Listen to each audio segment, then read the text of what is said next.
सुप्रभात प्यारे बच्चों। Welcome to the Vimla Devi public school Silyari. मेरा नाम वंदना पाल है और मैं आप लोगों की हिंदी विषय की शिक्षिका हूँ। आज हम पाठ 24 बाबा अंबेडकर इस पाठ को पढ़ेंगे, है ना। बाबा अंबेडकर साहब के बारे में आप अच्छी तरीके से जानते हैं, है ना। हम अंबेडकर जयंती सेलिब्रेट करते हैं, मनाते हैं, है ना।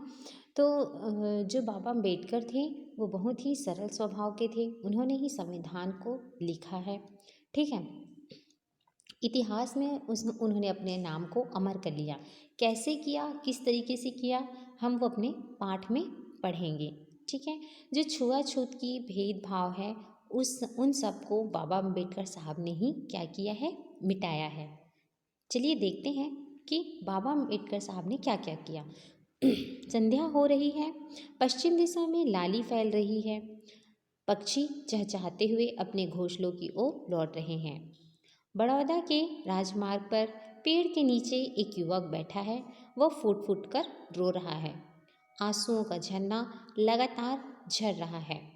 कोई उसे धीरज नहीं दे रहा, उसे कोई राह नहीं दिखाता उसे, है ना। देखिए संध्या का समय है, तब जो है पश्चिम दिशा में लाली छा जाती है। आप जानते ही हैं सूर्य जो है पूर्व से निकलता है और पश्चिम में ढल जाता है ना। तो पश्चिम दिशा में संध्या के समय लाली छा गई है और पक्षी भी अपने घोंसलों की ओर लौट रहे हैं। संध्या होते ही पक्षी क्या करते हैं, अपने घोंसलों की ओर लौट जाते हैं। अब बड़ौदा के राजमार्ग पर एक जो युवक है वह क्या कर रहा है, फूट फूट कर रो रहा है। न तो कोई उसे धीरज दे रहा है और न ही कोई उसे संभाल रहा है, ठीक है। आंसुओं की जो धार है वो ऐसे लग रहा है बिल्कुल झरने बह रहे हैं, ऐसा लग रहा है। अचानक वह उठ खड़ा हो जाता है, आंसू पोंछकर सोचता है कि किसने बनाई छूत की व्यवस्था, किसने बनाया किसी को नीचा किसी को ऊंचा, भगवान ने, हरगिज नहीं। वह ऐसा नहीं करता, वह सबको समान रूप से जन्म देता है। यह बुराई मनुष्य ही पैदा करता है, मैं इसे मिटा दूंगा, है ना। अब वो सोच रहा है, रो रहा है, उतने में ही वह अचानक उठ खड़ा होता है और सोचता है कि किसने बनाया होगा ये छुआछूत का भेदभाव, ऊंच नीच का भेदभाव किसने बनाया होगा, भगवान ने। भगवान तो बना ही नहीं सकता, वो तो सभी को समान रूप से जन्म देता है ना। ये वो सोच रहा है, इसे मनुष्य ने बनाया है और मैं इसे मिटा दूंगा, यह वो संकल्प लेता है, ठीक है। मन में बार बार अपने निश्चय दोहराता हुआ वह युवक मुंबई लौट आता है।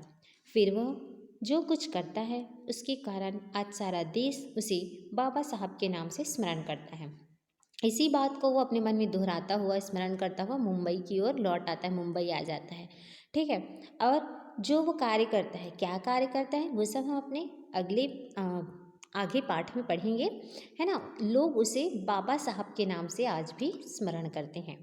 मध्य प्रदेश के महू नगर में राम जी नाम के एक सूबेदार मेजर थे।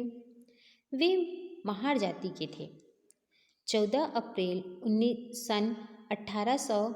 1891 ईस्वी को उनके घर 14वीं संतान ने जन्म लिया, ठीक है।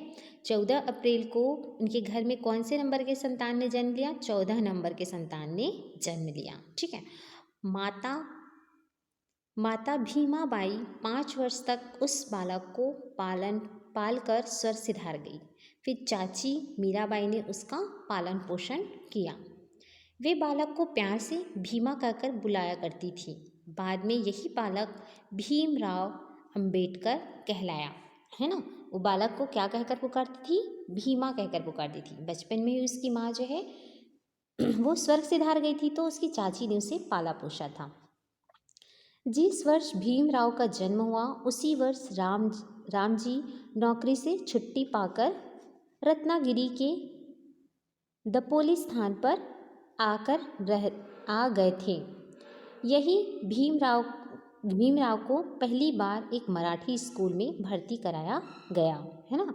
जिस वर्ष उसका जन्म हुआ उसी वर्ष क्या हो गया था, राम जी का नौकरी से उनकी नौकरी जो है समाप्त हो गई थी, है ना, छूट गई थी। वो कहाँ आ गए थे, दपोली स्थान पर आ गए थे और वहीं पर उन्होंने भीमराव को पहली बार मराठी स्कूल में भर्ती कराया। 4 वर्ष बाद वे पिता के साथ सतारा आ गए और सरकारी स्कूल में भर्ती हुए। यहाँ उन्हें सब लड़कों से दूर रखा जाता था। अध्यापक उनकी अध्ययन पुस्तिका और कलम तक नहीं छूते थे। वे संस्कृत पढ़ना चाहते थे, किंतु संस्कृत के अध्यापक ने उसे पढ़ाना स्वीकार नहीं किया। विवश होकर वे फारसी पढ़ने लगे। देखिए, वे कहाँ आ गए थे? 7 वर्ष के बाद भीमराव जो है वहाँ से 4 वर्ष के बाद, है ना, 4 वर्ष के बाद सतारा आ गए थे और वहाँ आकर वो सरकारी स्कूल में भर्ती हुए, है ना। और वहाँ यहाँ के अध्यापक जो है क्या करते थे, ना तो उसकी कापी पुस्तक को छूते थे, है ना, और उन्हें बाकी लड़कों से भी दूर रखते थे। ठीक है, वे संस्कृत को पढ़ना चाहते थे, लेकिन जो संस्कृत के अध्यापक थे उन्होंने ही उसे पढ़ाने से इनकार कर दिया। अब वे विवश होकर क्या पढ़ने लगे? फारसी पढ़ने लगे। विद्यालय में उन्हें दिन भर प्यासा रहना पड़ता था, क्योंकि उन्हें पानी के बर्तन को हाथ लगाने की अनुमति नहीं थी। सोचिए, है ना, उन्हें दिन भर प्यासा रहना पड़ता था। ठीक है, 1905 में रामाबाई नाम की कन्या से भीमराव की शादी हो गई।